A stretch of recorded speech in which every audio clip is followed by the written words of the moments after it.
And I think as people go to the show floor, they will notice there's going to be 4 different areas to the playable version: a town area, a mounted horse battle area, a dungeon area, and then there will be a boss battle at the end of that.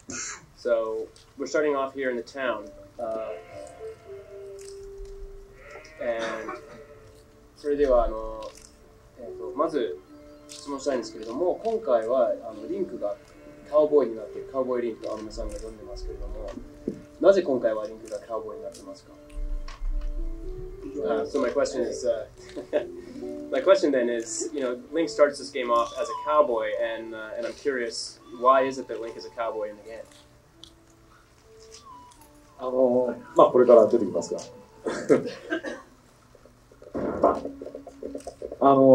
この馬、シリーズですとエボナと言いますけれども、今回はこの馬にちゃんと名前を自分で決められるような形にしますけれども、だからオカリナの時は途中から馬とパートナーになるっていう形ですが、今回はもう最初から自分のパートナーの馬を持っているリンクという設定。そうなるとやっぱりカウボーイっていうのが一番適してるかな。でなんでそういうことにしてるかというと、やっぱり広大なそのハイラルっていうリアルなその表現に合わせて世界もその広大なものにしたいなっていう。でそこを一人で一人というか人間で歩くと厳しいので、やはり最初からそう移動できるものを用いてっていう、そういう流れにしたかったので、馬っていうものを最初からパートナーにしてるっていう流れを作りました。それがカウボーイの理由です。Well, the reason we decided to make, to go with this cowboy track is that, well, obviously we wanted to bring back the horse. Everybody loves the horse. And this time, in the previous games, the horse had its name in the game, but this time you'll be able to name the horse yourself, so that's kind of attractive. One of the things, again, the main purpose here is that because the Hyrule in this, realistic representation, you're going to understand how big it really is, and that for the idea that Link is going to be able to walk across this is really not realistic. So in order to match that graphic representation, we wanted Link to be able to, he's obviously going to need his horse, his transportation, and in order for them to have that real feeling of partnership and for Link to be very realistic, for it to be realistic that Link is a good horseman, we wanted to start out with him as this cowboy Link, as Mr. Aonuma has termed him. So he's here in this village, as you can see, riding his horse around herding goats. ということは、リンクはクリント・イーストウッドみたいなカウボーイというよりも、ただ牧場で働いているような少年ということですか？ So my question is then, so rather than Link being kind of a Clint Eastwood style of cowboy, he's more like a ranch hand. そうですね、カウボーイって言わないらしいですよね、羊飼いっていうのは。なんていうのかな、ヤギか、ヤギなんですけど、シェパード、っていうらしいですけど、なんかシェパードって言っても一般的に日本ではわからないので、いわゆる開発用語ですよ、カウボーイっていうのは。Okay, so yeah, he's not really the Eastwood. He's not really even a cowboy. Actually, he's more of a sheep. Oh wait, no, they're goats. So more of a goat shepherd. But however, most Japanese people don't understand the word shepherd. So for development team, they use the word cowboy, which is a more familiar term. Although he's more of a shepherd than an actual Western style cowboy. で、ここは一番最初の村なんですね。で、とある村って呼ばれてますね、今は。で、ここはストーリー的にこれがゲームの初段階ということですか？で、村の人々たちはリンクとどのような関係がありますでしょうか？ So my question then is, what we're seeing here are some scenes from the town, and obviously it looks like, I'm asking you, is this the initial stages of the game that we're seeing Link in here, and what kind of relationship does he have with the various people in town? これゲーム進めていくと、この村がいわゆるゼルダのシリーズ続けているハイラルとどういう関係にあるかみたいなことは分かる形になってますが、ハイラルからちょっと離れたところにある村です。リンクはだからハイラルとは関係ない場所で、カーボーイとして育ってっていう形で、これからこの冒頭のこの村から出発してですね、ハイラルに向かうというそういう設定になっています。Yeah, this the Legend of Zelda is based in the land of Hyrule. What we wanted to do is kind of set Link apart from that at the beginning of the game, so we created this village that is a little bit distant from Hyrule. And it's not that he's not going to go there. They actually start out with him in the village, kind of set up his identity as this shepherd, this ranch hand, and the game starts with him getting ready to travel to Hyrule. それではということは今回のリンクはオカリナのリンクとかタットのリンクではなくて別のリンクなってますでしょうか。はい、新しい。So in this game, Link then would be a different Link from the Link we saw in Ocarina of Time or in the Wind Waker? 新しいリンクです。Yes, he's a new Link. で、ストーリー的には、Twilight Princess はどこに入りますでしょうか And in terms of the overall Zelda storyline, where does the Twilight Princess fall in? 一応オカリナの、数十年、後というぐらいの設定と今考えています。So this is, as far as time frame goes, chronologically speaking, will take place a few decades after the Ocarina of Time. ということは、オカリナとタクトの間に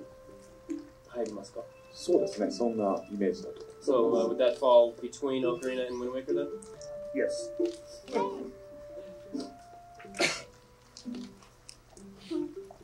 じゃあ、今回は、リンクがただのヤギシェパードというかカウボーイで言いますけれども、そういう勇者の旅に出る設定は今回はどうなりますでしょうか。So then my next question is, well, we have Link here. He's starting to get off in the town as a cowboy or kind of this goat shepherd. How does he end up falling in line and becoming, setting off on this journey to become the hero? ちょっとプレイラブにもそういうイメージのシーンがちゃんとあるんですけども、ネイト君、これもう剣やめて森の方行っちゃってください。Nate, stop playing with your sword and head to the forest. There is a scene that will kind of give us an idea of how Link starts on his journey to become a hero. プレイラブのこのとある村の最後のエンドシーンに、そのリンクが冒険に出ていくための、きっかけみたいなのが表現されています。So there's a scene here at the end of this which kind of again illustrates このリンクを慕うこの子供と、あと、もう一人女の子が幼なじみの女の子がいるんですけれども、それがいわゆる魔物に触られてしまうという、これタクトの時風のタクトの時もですね、自分の妹がさらわれるっていうような話でスタートして、それとちょっと似通った感じではあるんですけれども、そういうきっかけというものになってます。What we're going to see here is that one of Link's friends here, there's this character here, and there's also a young girl that's from the same village, and what we're going to see is the scene where the child was actually kidnapped. Now, this is kind of reminiscent of Wind Waker, where Link's sister was kidnapped, but this will be, this is what our prime motivation for Link to set out is. これはコリンとイリアというキャラクターですね。はい、そうです。So the boy's name is Colin, and the girl's name is Ilya. でさっきのシーンでは動物は結構リスとか鳥とかいろいろ回ってましたね。でリンクもタカをさっき使っていろいろやってましたね。今回は動物のテーマが結構強いみたいですね。それは今回のイスのバージョンではいろいろ見られます。でこれからどのようにそれがゲームプレイを勉強されるでしょうか。So then, in this, we saw in this last scene here a number of squirrels and birds. We saw Link using the hawk earlier, and so it's looking to me like animals are going to play a very strong role in the game. And I'm wondering if we're going to be able to see much of that in the E3 version, and if we'll be able to see what direction that goes in. 一番最大のテーマ、リンクが狼になるという今日のトレーラー見ていただきましたけれども。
そうそう。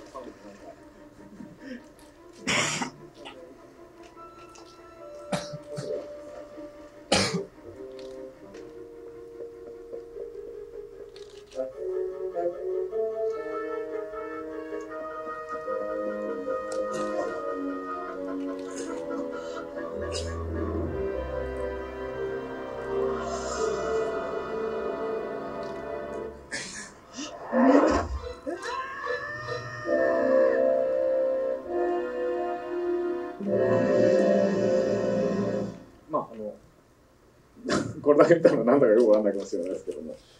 こういった形からリンが狼になるというつながりで、何でしたっけ、動物の話でしたね。狼みたいなものを扱う上で、いろいろ動物みたいなものを合わせてこう考えていった中で、やっぱり動物とコミュニケーションを取るっていうのが一つの要素に考えようということで、狼になったらば動物と喋ることができて、それまで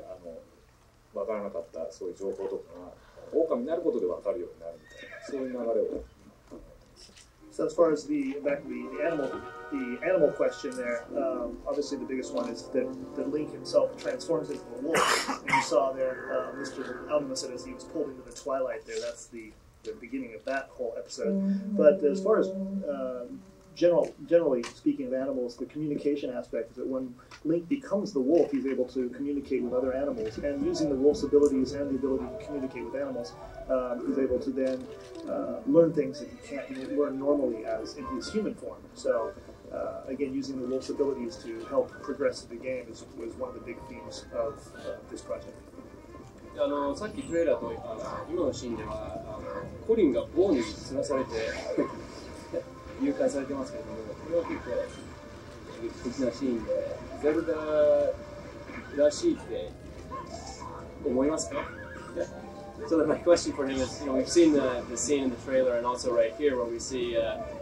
Colin having been roped up on this pole by these war riders, and that's a very dramatic and kind of intense scene. And I'm wondering if they think that that's very a Zelda-like thing, or if we can expect to see more scenes like this throughout the game.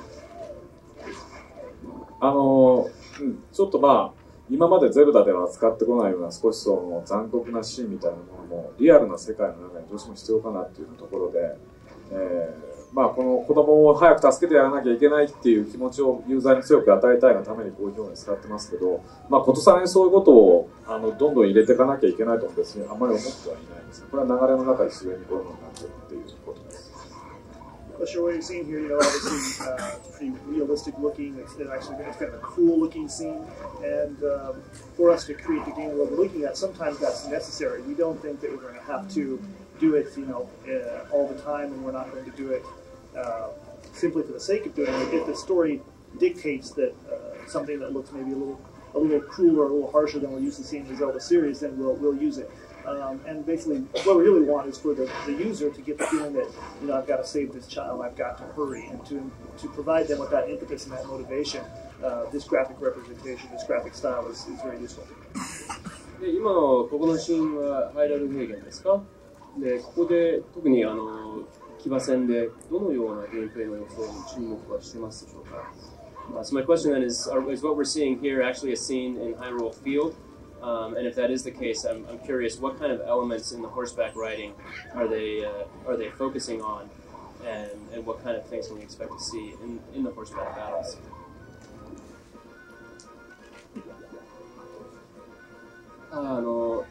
騎馬戦でどのようなゲームプレイの要素に力を尽くした例えばこの場合ですと AIリンクの今の上での動きとかここは今ビルクが言ったように、いわゆる広大なハイラル平原の一部ですね。これが全部ではないです。ある一部のところで、ゲームの全体からするとこれの例えば5つ分ぐらいのハイラル平原としてつながっているみたいなそんな感じになってくるんですけど、シナリオ的にはその中でこういう騎馬戦っていう形馬に乗ってですね、馬じゃないですけど、イノシシに乗った敵と戦うっていう形ですよね。これ敵をやっつけると分かると思うんですが、こうタンデムで乗ってる敵が落ちてですね、でこう落ちた後もですね、そこにちゃんと自分が乗らないとそのイノシシが走らないようにできてたりとか、実際自分がそこ降りてそれを見たりするとそういう細かなことをやってるんですけど、まあ、ずっと走り続けるとあんまり分かんないですが、そういう細かいことをすごく入れてますね。Well, yeah, to answer the first part of that question is that was just one small area of Hyrule Field or the Hyrule overworld. So, and again, it's supposed to help you understand the scale of the world. As far as all the horseback riding, if you just continue running as we saw here, we're not going to be able to see some of the smaller things, but there's a lot of interesting AI and a lot of interesting collision where, if one of the riders is knocked off, the boars will stop running and wait for the rider, or if Link gets off his horse and looks around, he'll see a lot of the interaction between the boars and the riders and how they react to him and to what he's doing. で、ここではそのコリンが引退したボスと戦っていると思いますけれども、これは村の姿のシーンですか。で、はい、このような乗馬のボスバトルは多いんですか、今回。So my question then is, it looks to me like what we're seeing here is a battle against the boss who's kidnapped Colin and strung him up on the pole. And I'm wondering if this scene is going to take place immediately after the town scene that we saw in the beginning, and then also if there are going to be more of these mounted battles throughout the game, mounted boss battles. この、騎馬戦一騎打ちのこのシーンはですね、ゲームの流れからいくと中盤ぐらいですかね。まあ、最初ではないです。トラウマからいきなりこれになるわけでは決してなくて、コリンっていう男の子がさらわれちゃって、でリンがその間にいろんなことをして、やっと発見してこうそれを助け出そうとするという流れですよね。でここ、まあ、騎馬戦に限らずその馬を使った遊びっていうのはもっといろいろ入れていく予定です。まあ、実際入ってますし、まあ、あんまり例え話するとネタが分かってしまうので今までやってないことをバンバンやってってますので期待してください。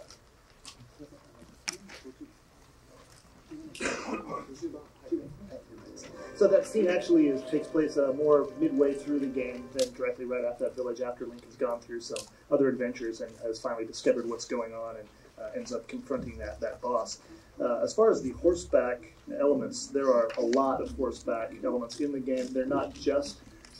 combat on horseback, but a lot of new elements that we haven't seen before. Don't want to reveal any of those,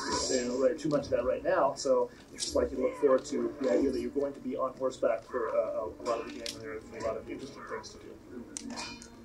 じゃあということはリンクはいろんなアイテムを馬の上から使いますか？ So Link will be able to use a variety of his items on horseback. そうですね。馬の上で使って無理のないものは全て使える形でした。Yeah, everything that is realistic and feasible will have Link be able to use on his horse. で、今のシーンはダンジョンのシーンなんですけれども、今回のオープニングのようにそれぞれのダンジョンではテーマはありますでしょうか？So my question is, we're seeing some dungeon scenes here, and what I'm wondering is if each of the dungeons is going to have a particular theme to it, much like we saw in Time. もちろん、テーマを一つ一つ想定してやってます。今回お見せしているこのダンジョンは、猿を助けていってですね、猿の協力を得てそのダンジョンを攻略していくという猿とのコミュニケーションみたいなそういうものがテーマになってますね。で、まあ、あとは自然な環境のいわゆるダンジョンであると。Yes, there will be themes for the dungeons. The one we're looking at right now is based upon assisting or aiding these monkeys that you see within the game. And there will be other ones. Obviously, each dungeon will have a different theme, and some of them will be based on the environment, some will be based on specific missions like this. で、ダンジョンでどういう遊びになるかっていうと、やはり剣のバトルが結構多いんですね。で、今回のトワイライトプリンセスがもともとタットのエンジンを使ってそれにプラスアルファしてちょっとパワーアップしたエンジンを使っていると思いますけれども、コンバットウェイでバトルウェイでどのような要素をキープしたか、どのような要素を追加しているか、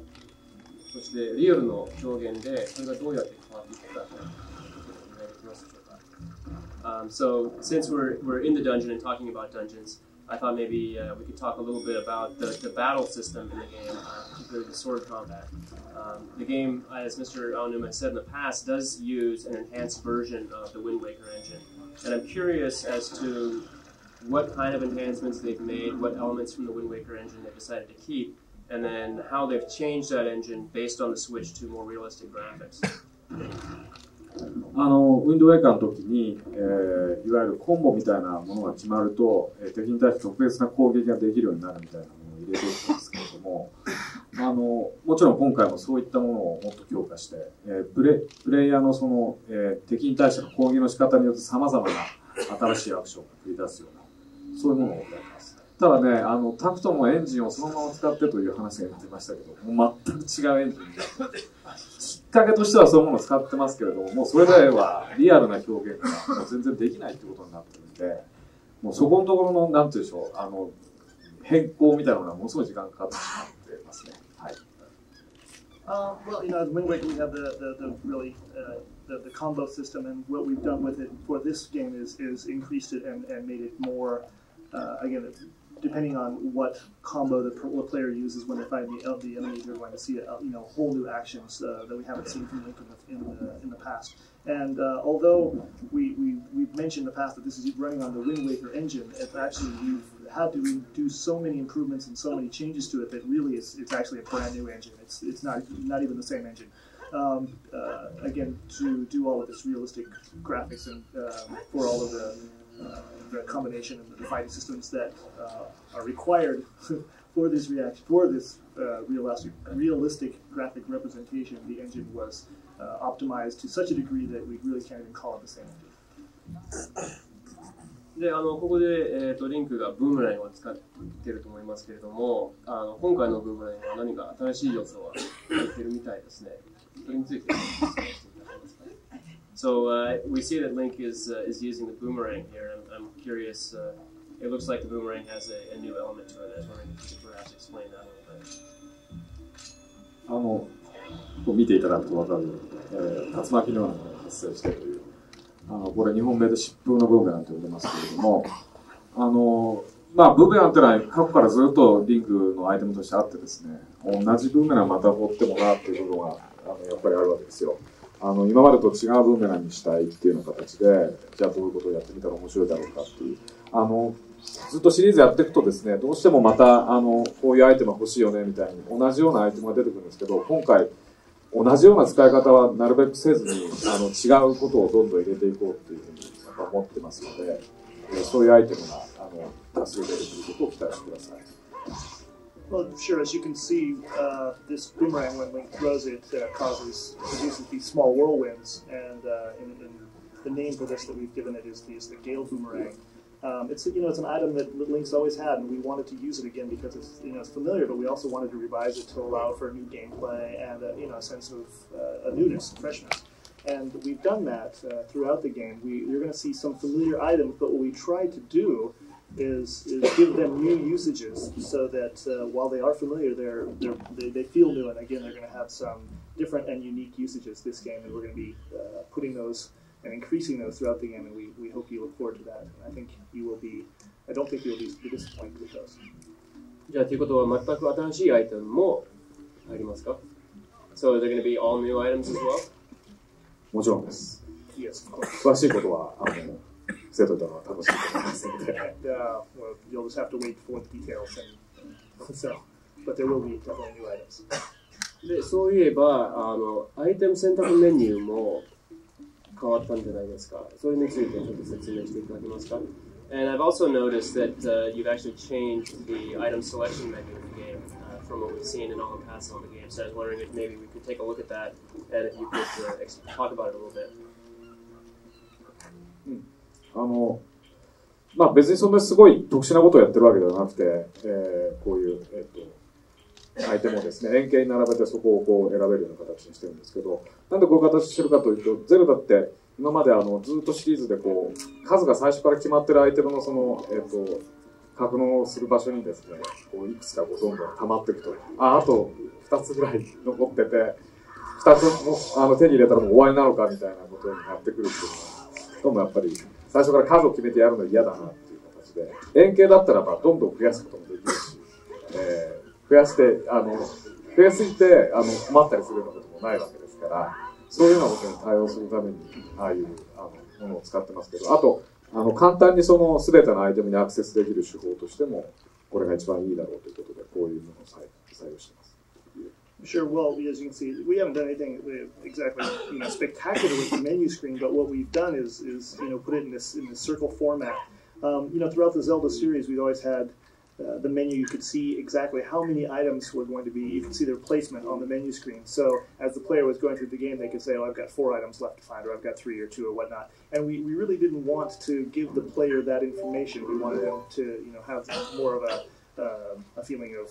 "Oh, I wonder what I have, or how many items are left." So in order to do that, if we decided if we put it in a circle, you can increase that number as much as you want without giving away how many items are. Of course, we're not going to do it so much that it clutters the screen or makes it difficult to see. So there's no worries there. And another of the main motivations for doing this is that we wanted all the items to be accessible through a very easy menu system. So when you pull that up, you're on. You've got the one page. It's right there. Everything's at your fingertips. でこの次のシーンはボスバトルなんですけれども、ここで、主にブーメランを使って戦おうと思いますけれども、今回は宮本さんからブーメランの使い方について説明していただけますか。わかりますか。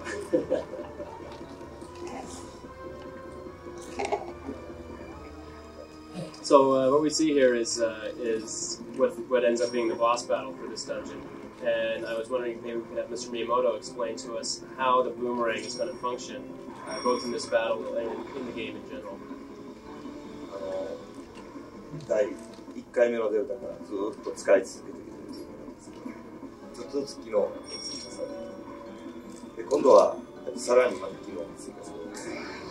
Well, the boomerang, it's the same boomerang we've been using since the first game. And as we go through the series, the boomerang gains new abilities, and obviously with this game, we've given it a new power. 機能が追加されるために難しくなってくる